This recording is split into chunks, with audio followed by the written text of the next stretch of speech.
So I'm going to make capellini with tomatoes and basil. It's very good and it's so fast. So the first thing I'm going to start with is olive oil. I'm going to use a lot of olive oil, but it's actually going to end up being tossed with the pasta, about a half a cup. I used to make this recipe by marinating the tomatoes for about 6 hours, and then one day I thought, I think I can just saute them. It'll take 3 minutes. And you know what? It worked. So I'm just going to let that heat up. Got to have lots of garlic, 2 tablespoons of garlic. It's about 6 cloves. Let's give them a big rough chop. You won't believe how fast this recipe is. I'm using capellini because it takes literally 2 minutes to cook in a pot of boiling water. It takes more time to boil the water than it does to make the whole dish. I came up with this recipe because I have so many cherry tomatoes in the garden. And this is a good one. It uses 4 pints of cherry tomatoes. Okay, that's a lot of garlic. That's at least 2 tablespoons, if not more, right into the oil. Just cook it for about 30 seconds. Now I need lots of fresh thyme. I need about 2 teaspoons. I'm just gonna take it right off the stems, right into the pot while the garlic cooks. I do whole borders of thyme, so I always have fresh thyme. One of my favorites. Garlic smells great. Okay, 2 teaspoons of fresh thyme leaves, 2 teaspoons of salt,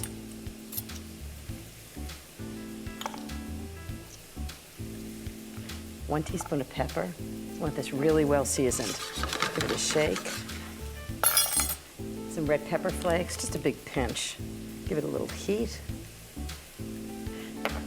And 4 pints of cherry tomatoes. And these are just going to cook together for about 5 to 7 minutes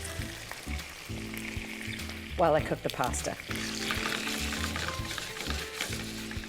Okay, next, lots of fresh herbs.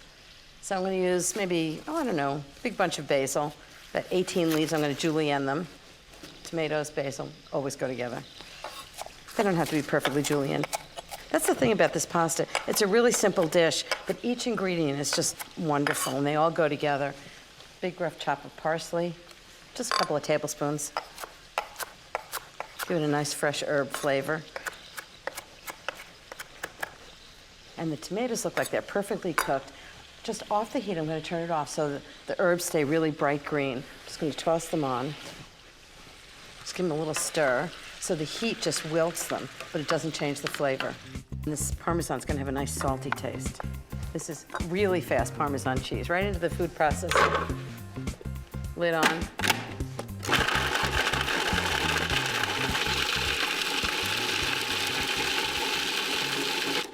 Perfect. Okay, I think the pasta should be done.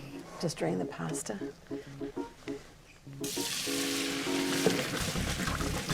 Ooh. I'm just going to put it right back in with the tomatoes so it really absorbs all that wonderful oil and flavors and seasoning and right back in. Now, is that one of the fastest dishes you've ever seen? Just give it a big toss. You want to not crush the tomatoes. It needs one more thing to make it perfect, Parmesan cheese. 1.5 cups of Parmesan cheese. All I needed was a few things from the pantry, and lunch is served. All right, we are moving on to the next Veggie-tastic recipe, and this one combines a lot of my favorite green veggies into one baked pasta dish. It's called Veggie-Packed pasta, and it is going to be delicious. So I've got some olive oil in a big skillet, and I'm adding onions and garlic. Yeehaw! And I gotta get a spoon. And then I'm just gonna stir them around and let the garlic release its magic. Basically, you could call this produce drawer clean out pasta, because I have done this so many times where I just dig into my produce drawer and see what's about to kind of go bad or what's kind of losing life. Check it in this dish, and it really doesn't matter what combination of veggies you use. Every combo is tremendously good. All right, and then my very favorite veggies, asparagus cut into bits, and zucchini. Now, zucchini is another one of those vegetables that if I'm gardening on a certain year and it's about August, I never want to see zucchini again as long as I live, because You always have those zucchinis. What are you doing? Oh, Dookie! You just walked past. I knew you weren't smiling at me. I knew it had to be Duke back there. But anyway, zucchinis can sometimes be one of those vegetables that overtakes a garden pretty quickly. Okay, I added some salt and pepper to the veggies, and I'm just gonna stir these around and cook them for about 2 minutes. All right, these green veggies are popping. Look how bright green and gorgeous they are. So this is where the fun part comes in. Got some white wine, and I'm gonna add a generous cup, half cup. Generous half cup, let's call it. And then I'll just stir and let it heat up and start to reduce, kind of scrape the bottom of the pan and get all that flavor off of there. Now you don't have to overcook the veggies. You don't want to overcook the veggies because this is a baked pasta dish. So you don't want to get the veggies to the flimsy stage. Okay, that is looking so good. So I've got a few more things to add. Ricotta cheese. The combination of ricotta and white wine is absolutely incredible, along with some pesto. You know how much I love that.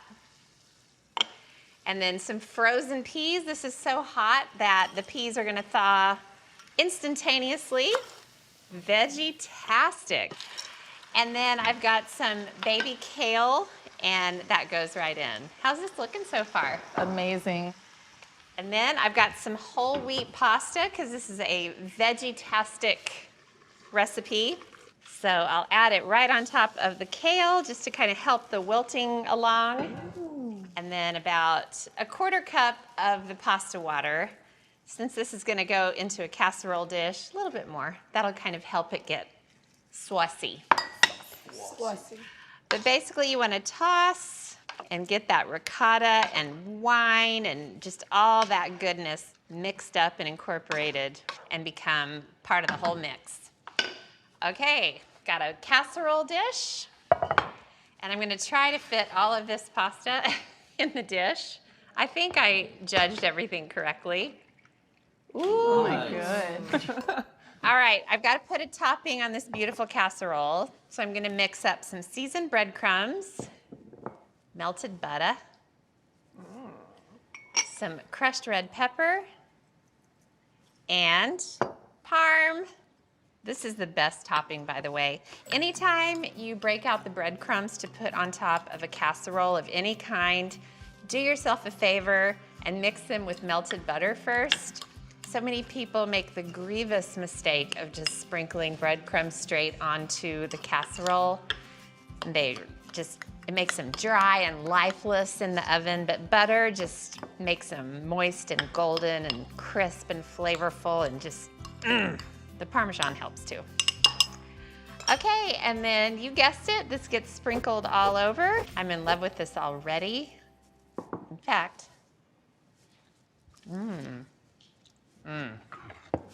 come with me, Paige. So this is gonna bake at 425 degrees for about 16 minutes or so, to be exact. And then we'll pull it out and see what we got. All right, the pasta is ready. Let's take a look. Ooh, those crumbs got brown and beautiful. And I love the whole wheat pasta. It just kind of makes the whole thing a little more earthy and delicious. All right, so I've got some minced parsley. I know you want to see me dish this up, Paige, right? Oh yeah. So often we just kind of observe the food we make and don't dig into it, but look at this. How scrumptious. The ricotta and kind of the pesto wine sauce is incredible. I'm gonna try it. It's the responsible thing to do. Asparagus. What? You only ate the asparagus. Don't talk to me while I'm eating. It always gets me into trouble. Vegetable lasagna, and I'm using yellow squash and zucchini. I'm cutting my vegetables on a slight bias here. add some olive oil and some salt and pepper. Give it a little mix. My grill is nice and hot. Not gonna leave them on the grill too long, just until they get that nice little char lines on there. Remember, the veggies are gonna continue to cook in the oven. You know, I'm a Southern woman and I eat a lot of Southern food. It's nice to change it up sometimes. And actually, growing up, my mom's favorite meal to make was lasagna. And that's how I learned how to make lasagna. And she learned how to make lasagna from her Uncle Tony. And I remember Uncle Tony, he was actually my favorite uncle before he passed away, and he could make a mean lasagna. While these grill, I'm gonna get started on my sauce. Olive oil, fresh garlic, tomato paste. I'm using crushed tomatoes, paste, and tomato sauce. I like a really chunky sauce. And because I'm not using meat and I'm using vegetables, I need something with little substance. Tomato sauce. Crushed tomatoes. And that gives you that really nice, fresh tomatoey flavor. And it's gonna give this sauce a really great texture. Looks like my veggies need to be flipped. You see, that's all I wanted to do was get those nice grilled lines. You always think lasagna is very heavy. Vegetable lasagna is very light, very flavorful. And adding these grill marks, you're gonna get some of that grill flavor. Let the other side grill. Continue with my sauce. Red wine, 1/3 cup. It makes it really, really robust. And don't worry about it, the alcohol will cook out and all of the flavors will remain. Tablespoon of Italian seasoning, a 1/2 teaspoon of ground fennel. It just gives it this nice little like licorice flavor that I really like. Oh, those are beautiful.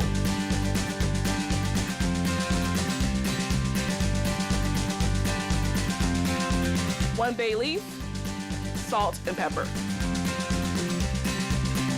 And because tomato sauce is very acidic, I like to add sugar. I say about 2 teaspoons.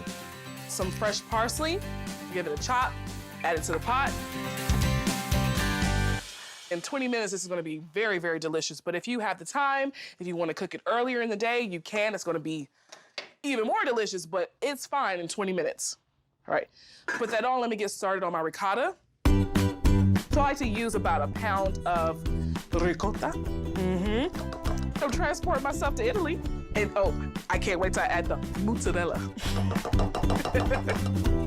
A nice helping of grated Parmesan, some mozzarella. I like using fresh mozzarella because it has a little less moisture, and once it melts, it's gonna have a really nice stretch. I need to add some salt, about a 1/2 cup of milk. Like with anything that I cook, I like building layers of flavor, and lasagna is exactly that, layers of flavor. The thing about ricotta cheese is that it can really stretch and get really liquidy if you don't add an egg. Smell the char on the veggies, I smell that sauce going back there. I'm really excited about this lasagna. My ricotta mixture is done. Let me get my sauce and start building this lasagna. I've got my 9x13 casserole dish, and I'm using oven-ready lasagna. When I first started making lasagnas, you have to boil it and deal with that flimsy little pasta and everything's slipping and everything's going all over the place. You don't have to worry about that because these lasagna sheets are dry. The first thing I like to do is add a little sauce in the casserole dish because it helps prevent the pasta from sticking. Mix it around here.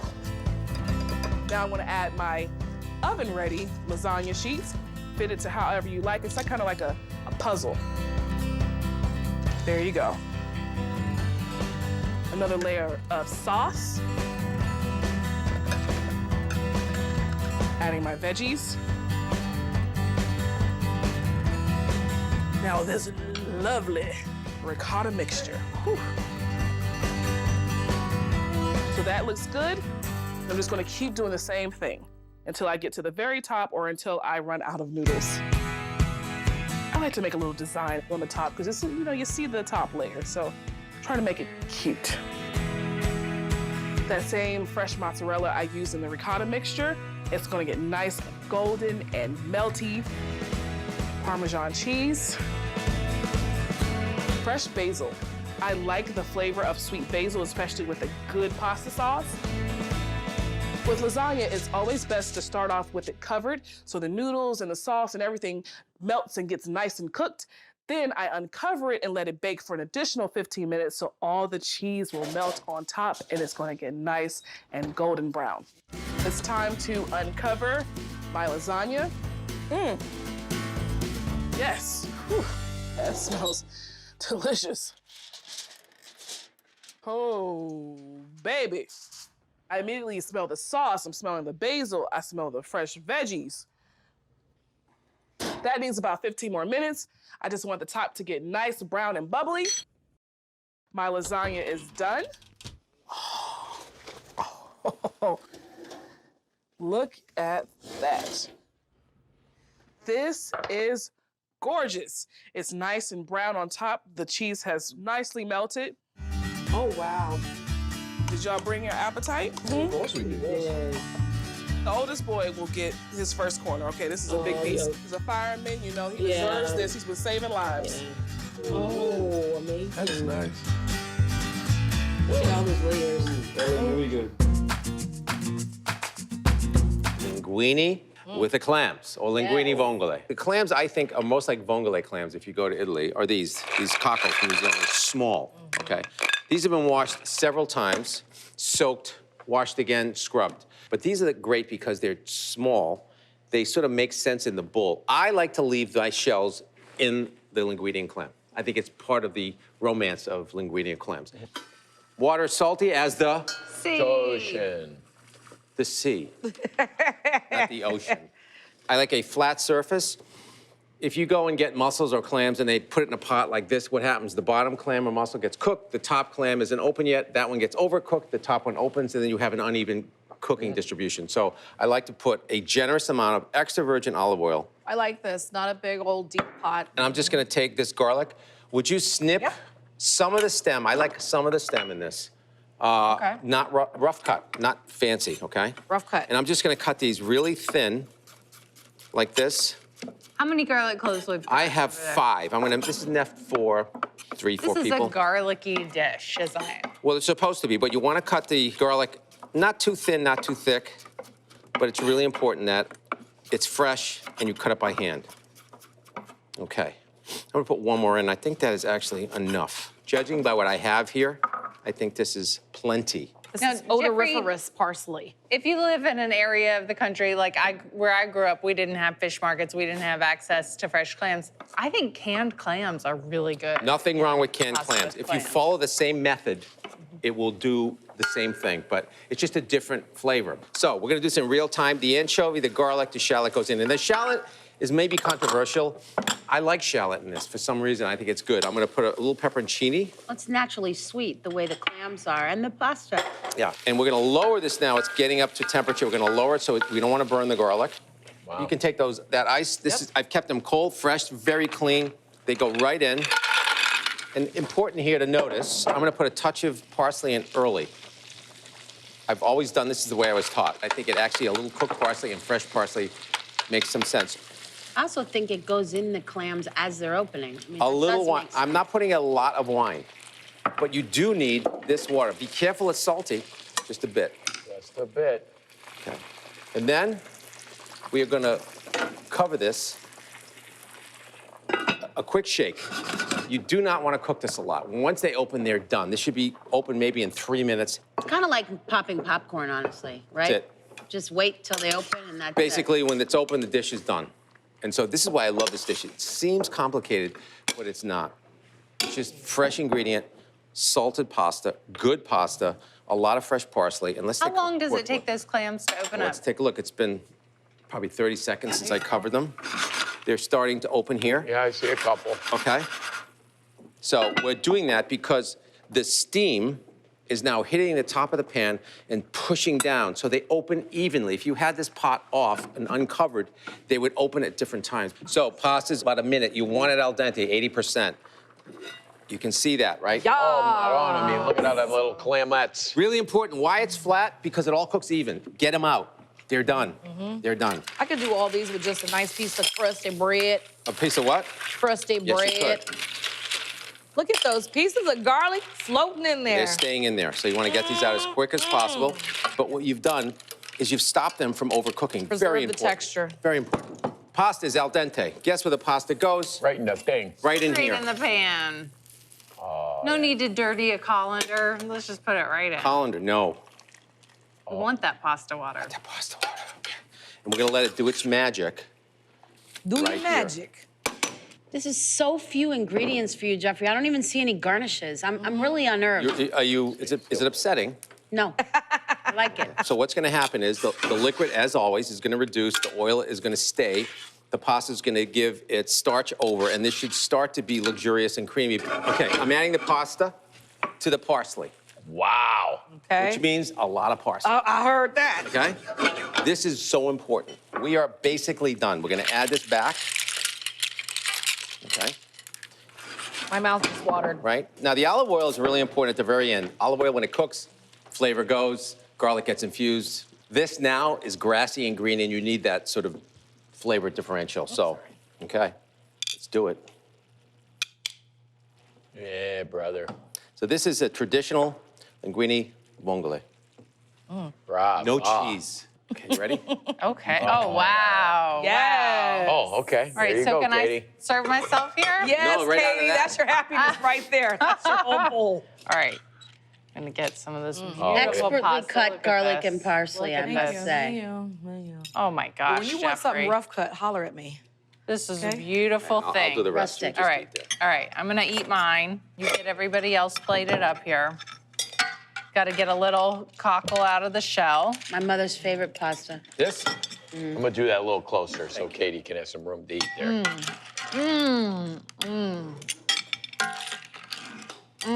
So Geoffrey, the pasta, finishing it in the sauce is so key because it actually absorbs some of it so you get that flavor all the way through. The clams are perfectly cooked and I love all this parsley in there.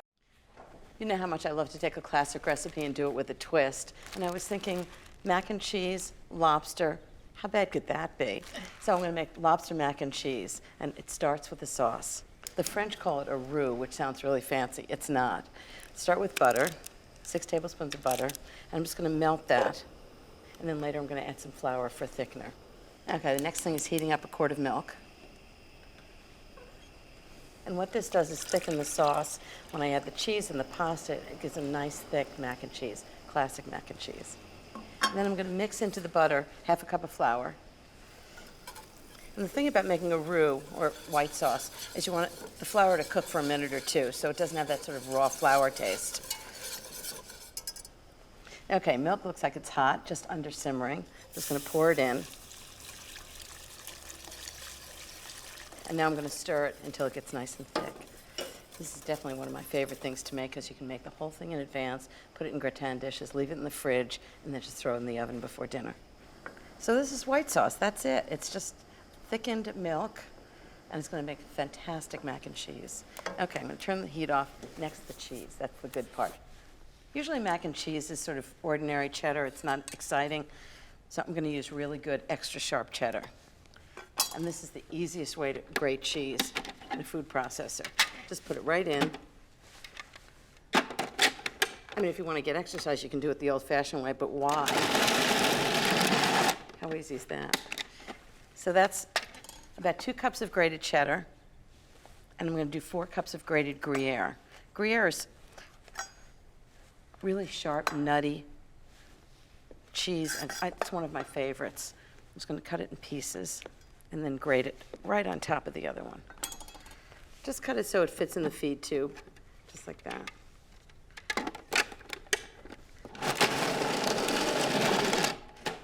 Okay, into the pan with lots of flavorings. I just think it's gonna go so well with lobster. That's a lot of cheese. It makes 8 servings. 1 tablespoon of salt. I use kosher salt. 1 teaspoon of pepper. Give it a little heat. And half a teaspoon of nutmeg. Sort of a classic French gratin seasoning. Just think brings out the nuttiness of the cheeses. Stir that together.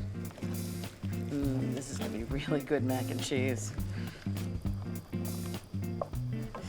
Okay, next I need some pasta. I have a pound of pasta. It's all cooked in a big pot of boiling salted water with a splash of olive oil in it. I use cavatappi for this. You can find it in the grocery store. Ah, it's hot, but it's perfectly done. Just gonna drain it. Once it's drained, it goes right back into the sauce and cheese. Yeah, okay.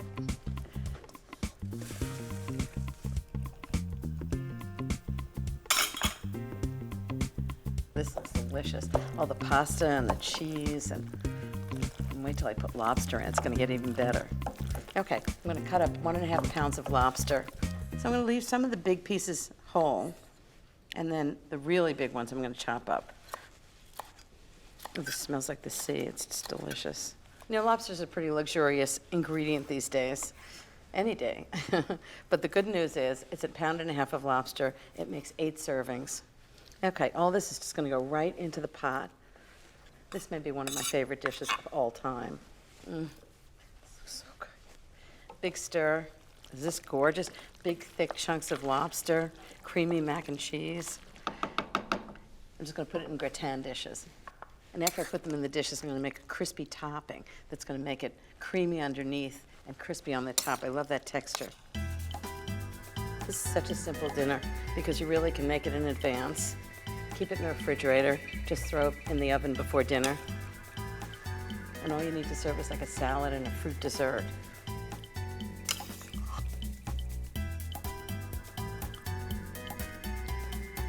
Okay, now I'm gonna get the topping ready. First I need some melted butter. 2 tablespoons of melted butter. And 1.5 cups of breadcrumbs. So these are breadcrumbs, it's really fresh bread that I just ground up in the food processor. And what this is gonna do is when it's in the oven, it's gonna get brown and crusty, and it's fantastic on the top. Actually, texture is really important to me, as important as flavor. When there's something creamy on the bottom and crusty on the top, it's just so good. So I'm just gonna sprinkle this right on top. The breadcrumbs aren't cooked now because they're gonna cook in the oven. So I think I'm gonna bake 2 off so you can see how fabulous this is. And then I'll bake the others later. I'm sure Geoffrey's gonna want one. Into the oven, 375 degrees for 30 minutes, and they're gonna be bubbly and crusty on the top. It's gonna be so good. So while I wrap these up, let me tell you about some other mac and cheeses that I've made that are so delicious. Well, there's the classic version, and I just turn up the volume with Gruyere and cheddar, like in the lobster version, and I added a tomato and cheese topping. I made it for a housewarming celebration. It was such a great evening. There's my grown-up mac and cheese, and the grown-up part is the blue cheese, which goes into the sauce. I made it for Geoffrey's homecoming after a long flight. It's real comfort food. Then there's the luxury on a budget version. Truffled mac and cheese is so delicious. The truffle comes from white truffle butter, and it just costs a few dollars. It's so good.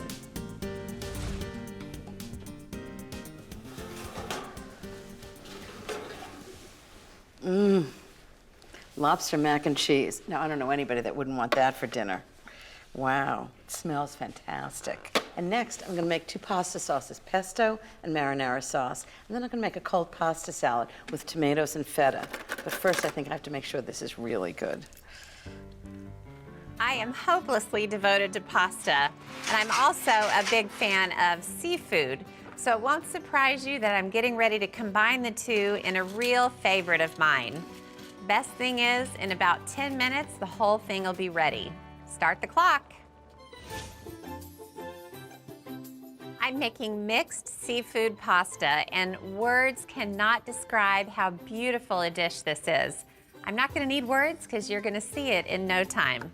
First thing I'm gonna do is start cooking the seafood. I have a mix of regular peeled shrimp, some sliced calamari, and this is a little indulgent, but this dish calls for it, some cut up pieces of lobster. I'm gonna sprinkle the seafood with salt and pepper. And I started with a pretty hot skillet, and it had a little oil and butter in there. The butter was almost starting to turn a little brown, so that's gonna help the fish get some great color in a really short amount of time. I don't have to cook it all the way through at this stage. I'm gonna take it out and then it'll cook in the sauce eventually. Okay, that's about halfway cooked, so I'll go ahead and take it out of the skillet. It didn't get fully cooked, and it doesn't need to. It smells so amazing. Oh my, oh my. I wanna leave some of the juices in the pan, and I'll let the fish sit while I move on with the sauce. I've got some really finely diced red onion, and it's just gonna go right in with all that yummy seafood flavor, and some minced garlic. And then I have a few more things to add. A couple tablespoons of capers. Capers is one of those ingredients that I kind of forget about. I always seem to have it in my pantry, but I just don't remember to use it very often. And anytime I do, I'm always so glad I did. I have some sun-dried tomatoes that are chopped, and then some beautiful thyme and rosemary leaves. Okay, now I'll stir this around. These onions are diced so fine that it's not gonna take long at all for them to soften. So I'm gonna deglaze the pan with some white wine. Probably about half a cup or so. Wine in a skillet with garlic is just heaven. This skillet was so hot that that wine just started reducing almost immediately. So now I can add the cream. Yes, this is a creamy seafood pasta, and I am adding a very generous amount. You can add between a cup and 2 cups, just depending on how creamy you like your sauce. And I'll season this with salt and pepper. Ah, look at the color of this with those sun-dried tomatoes and capers. Just wait till you see the finished dish. I'm gonna let this cook for another 4 minutes while the sauce thickens.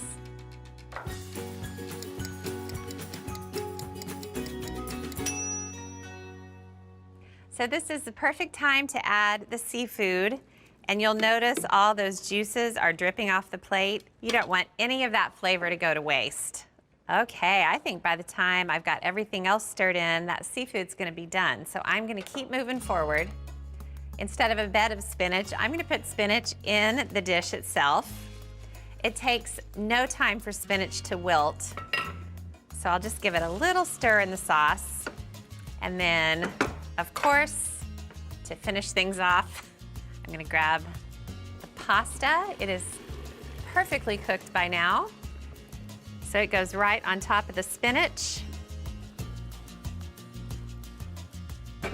Okay, now I'll turn off the heat. I'm gonna zest in a little bit of lemon. The flavor is just everywhere you turn in this dish. Lemon always brightens up a seafood dish. It's always a good idea. I have some minced parsley and I'll sprinkle it on, along with a little bit of Parmesan cheese. And it's the moment of truth. Time to toss all of this together.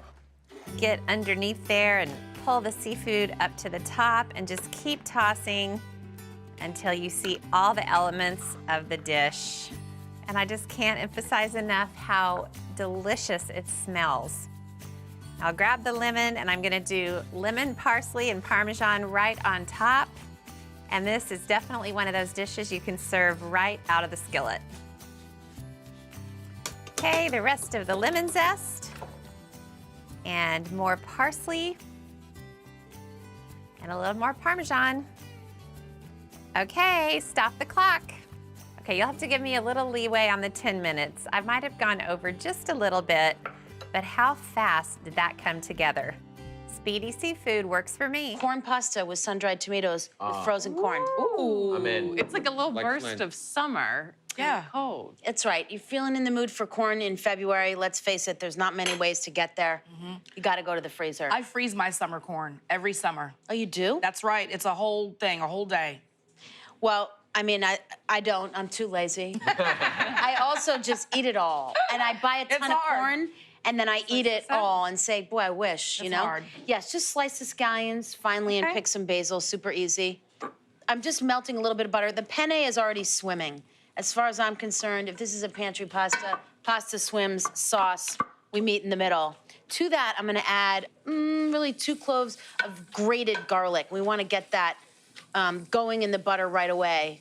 And it just smells so good. I mean, we could honestly just stop right here and just eat that. Some crushed coriander. Whole seeds crushed, not toasted. Bloom them a little bit in the butter. Little salt right in there. And just get that going. Stir so you break up that grated garlic, right? And it's just moving all around in the pan. Take a little nose bath. It should smell really good. I'm gonna add 2 cups of frozen corn. You drain it? Did you put it in a thing or just? You know what? In most cases, I like to use frozen vegetables drained of all their liquid, defrosted, but in this case, even if it's still a little frozen or watery, you can just cook it out. Yeah. Yep. Little brown sugar, by the way. Just a touch. Whoa. Controversial. So why the brown sugar? Does that just help that frozen corn get sweeter? Thank you, Katie. Oh, I like. I feel seen. Yes. Well, Katie's always going to see you on the vegetables, okay? Some scallions, drop right in there, expertly chopped. If you need have more, leftover I'm still chives, by the going. way, you could throw those in instead, or if you had a leek, you could cut that up. Anything in the sort of green and vibrant oniony family of your, I'm obsessed with my crisper drawer and all the vegetables. I open it up and it just says, save me, help. I added up 1.5 cups of cream. You could add a cup of cream and half a cup of milk. You could add a little tub of sour cream and some milk. Any way you're gonna get there, you just want enough to cover the corn. You let it simmer for a few minutes. You need to let that frozen corn just back to kind of life. come back to life, right? It's been asleep angrily in your It's a freezer, cryo- neglected, yes. waiting for you, Pushed playing aside. Adele, Sci-fi movie. drinking It bourbon, is. and then we just blend it. We call. Okay. Oh, You blend this, and right, yes. I know your next question, could this be a soup? Could this be that? It totally could, by the way. Now, if you don't have sun-dried tomatoes, leave them out, no problem. We have enough flavor here. You could just add more scallions. I just seem to always buy a container of these sun-dried tomatoes, and then I don't use them They all. sit around, right? And they just look at me like, hey, girl, you said you loved me, and now what, you know? I love a sun-dried tomato and corn moment. Yeah, agree. Really summer, but just the rehydrated winter versions of the ingredients from the pantry. A little bit more scallion. I save a little of the frozen corn and drop a little bit of that in for texture. And this just, the rest of this dish just makes itself, honestly. You just stir the pasta right in there. It looks so good. It's like hard for me not to reach in there and It grab looks a bite. like a white cheese sauce. Uh-huh. Yeah, it really is, right from your freezer. Yeah. You could even not blend it if you wanted it to be chunkier and just reduce the cream down. There's so many ways to go with this. Serve it up. That's coming in Tiny hot. bit of cheese for you, Okay. you know? I'll take a tiny bit. What's a tiny bit? Well, you know, I mean, not really. But all over. Yeah, there we go. Okay, cheese on the floor. I like that. Katie is going to help me grate. Get out of the way. Come on, Like let the me get a little piece basil. of that basil. I don't know where that basil rolled up from. Mmm. Sound like my mother. I'm so glad I made a well-rounded forkful. I got everything. wow. I know you said you could skip the sun-dried tomatoes, but I would argue, please don't. The sun-dried tomatoes just come in there with that sweet, tangy, vibrant moment that you kind of need when you're doing something from the freezer. I agree. You need a fresh moment. So speaking of fresh moment, the basil, my God. Twirl that in there at the last minute and get your life. This is creamy, smooth, decadent even from your freezer. And the little pop of the corn is just everything. You could probably do this with tons of different pastas, so don't worry, whatever's in your pantry, pull that pasta out and make this dish. Well done, Alex. Okay, pay attention. This is like the fastest pasta I ever made. So first I have a big pot of water to a rolling boil. I put a lot of salt in it. You want the salt to get into the pasta so it flavors it. Okay, and next, capellini, 1 pound. Capellini is a little thinner than spaghetti and a little thicker than angel hair. And it cooks in like 4 minutes. So you want to put it right into the boiling water. Just swirl it around. And just give it a big stir. And that'll keep it from sticking. Okay, next the sauce. Not gonna believe how easy this is. So it's a 1/2 pound of butter. I know it's a lot of butter, but it's really good.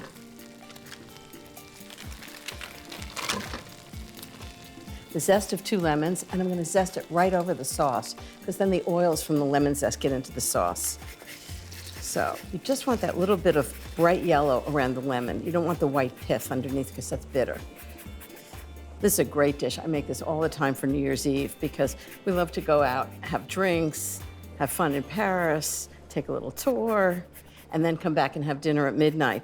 And I don't want to start making a long, complicated dish. So what I do is I make this, and literally in 5 minutes, dinner's on the table, lemon capellini with a big dollop of caviar on top. That sounds very festive New Year's Eve in Paris, doesn't it? Okay, that's one. And now one more. You know, I've seen so many recipes for lemons where they say, okay, you want a half a cup of lemon juice and then lemon zest. But by the time you've juiced the lemons, you can't zest it. So always zest the lemons first before you juice them. So this is going to be the zest of 2 lemons and then the juice of 2 lemons. This is really one of my favorite dishes of all time. It was in my first book, the Barefoot Contessa Cookbook, and I've made it ever since. Okay, that's that. Now I'm going to do the juice of 2 lemons. In fact, I got this recipe on a New Year's Eve. I went to somebody's house and they were making it.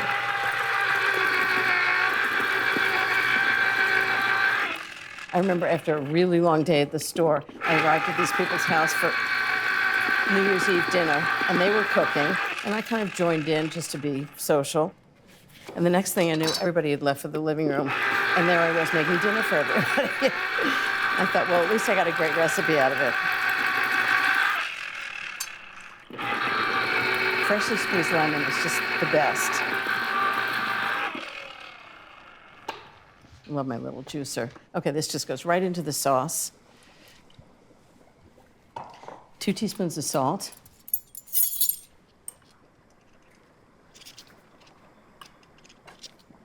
1 teaspoon of pepper. And just swirl that around. Make sure it's really nicely mixed. And let's see if the pasta's ready. Got to clear the decks a little bit. Whoa, runaway lemon. So I'm just going to cook this. Normally it cooks for 4 minutes for al dente, but what I'm going to do is cook it for 3 minutes and then cook it in the sauce for another minute. Missy Robbins from Missy, the restaurant, pasta restaurant, taught me this. Perfect. So I'm going to just lift it out, let it drain a little bit, but then take some of the pasta water and put it into the sauce. And the starch in the pasta water thickens the sauce. And then I have lots of pasta water. Just add back in if I need to. Missy Robbins is just an incredible restaurateur in Brooklyn. She owns 2 restaurants, Lilia and Missy. They both have unbelievable pasta that she makes. Think this is enough pasta? This is going to be so good. It's basically lemon, butter, and pasta, but the total is so much better than the sum of its parts. And then I'm just going to toss it together.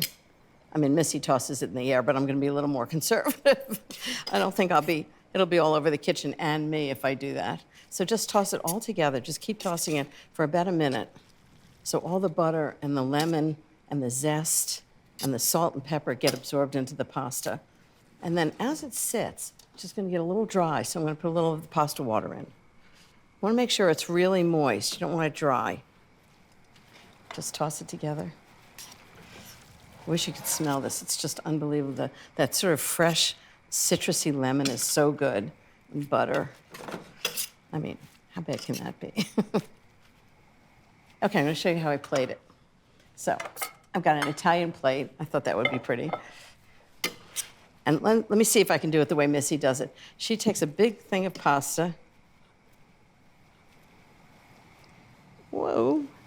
So what Missy does is twirl it on the plate and your hand, so it ends up being a nice little pile. I don't know, hers looks better, but mine's still good. Oh, runaway lemon, and then I'm going to do a little lemon zest on the top, just so you know it's lemon. It's that last hit of lemon that you really taste when you taste the pasta. And then everybody knows it's lemon. And I think maybe I'm just going to do a little wedge of lemon on the plate. How's that? A little salt. A little pepper. And that's lemon capellini. Looks so good, I may have to try it. Why do I think I'm going to be wearing this by the time I'm done trying this? Just to twirl it around. This is not my forte.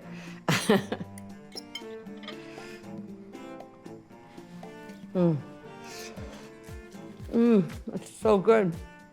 It's really zesty from the lemon zest and juice. It's perfectly seasoned. That's an amazing pasta. It's crazy good. And I'm gonna make sunshine pasta salad, which is glorious and beautiful and oh so flavorful. I started with cooked penne. It's nice and cool. So next I'm gonna add the dressing. This is bright and lemony and fresh, and I know you're gonna love it. It's a lemon mustard dressing. And its base is a cup of mayo and a cup of sour cream. Then here comes the flavor. Half a cup of Dijon mustard, the zest of a lemon, a tablespoon of lemon juice, half a teaspoon each of grated garlic, kosher salt, and black pepper. A quick whisk, and it's done. So I usually start by pouring on about 2/3 of a dressing when I make pasta salad. And then I save the rest back for the end. I like to mix everything together and see how it looks first. Now I have probably more ingredients to add to the pasta salad than the pasta itself. Since this is sunshine pasta salad, I wanted to add all the colors of a beautiful sunset or sunrise, depending on what time you get out of bed. So I've got yellow, orange, and red bell pepper. I mean, it doesn't get any more summery than this. These colors are so pretty. We've got a bunch of halved cherry tomatoes, red ones, and also yellow ones. This is what I like in a pasta salad. The pasta is kind of there as a base, but I love as many ingredients as you can fit in the bowl. I've got a little colander of frozen corn kernels. I let them thaw. This bowl is getting full, I told you. Now, the dressing has a nice zip to it, but I'm gonna add some sliced banana peppers that are drained. I wanted the ingredients to have something with a little bit of a bite. Now comes the hard part and the fun part. This is where the rubber meets the road.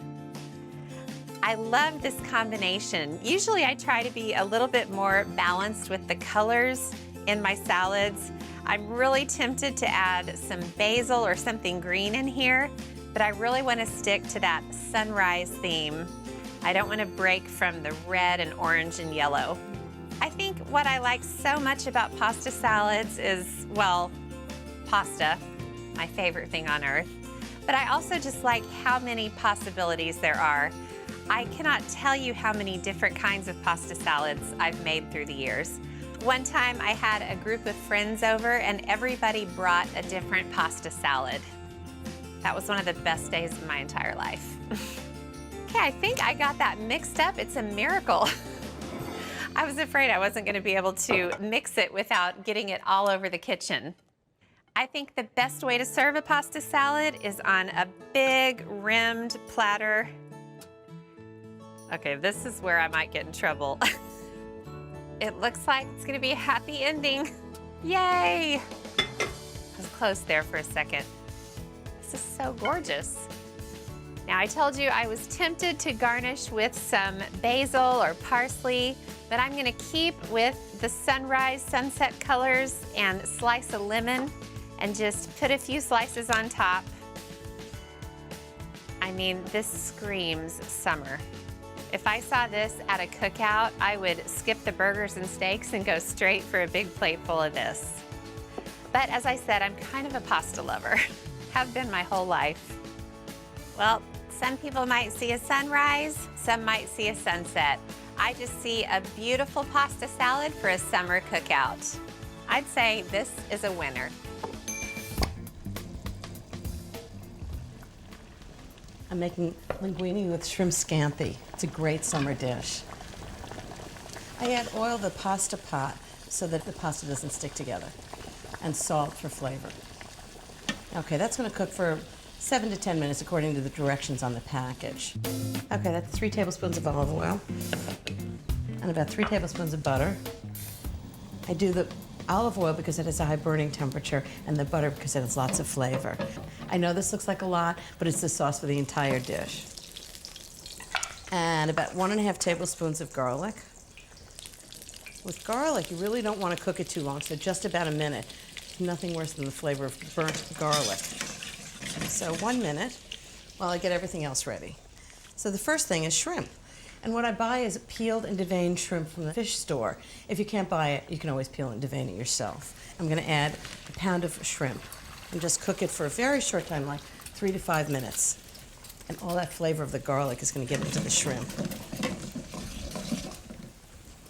So first thing I'm going to do is salt and pepper the shrimp. I want it to have lots of flavor because when you add the pasta, the sauce has to flavor the pasta also. So it's going to be really strongly flavored.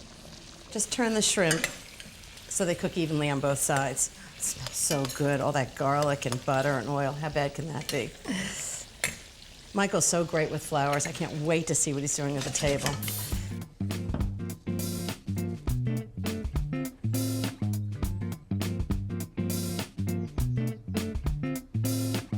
That looks good. I hope Ina likes it. So, just drain the water from it, and then it's going to go right into that pan with the shrimp and the garlic and butter and oil. It's going to absorb all that great flavor. Okay, just like that. 2 spoons. Just toss it all together. This is actually a great way to make any pasta. Italians do it. Even when you're making pasta with tomato sauce, as you cook the pasta and the sauce together for the last few minutes, and it really absorbs the flavor. Okay, and then the last ingredients are lemon zest, lemon juice,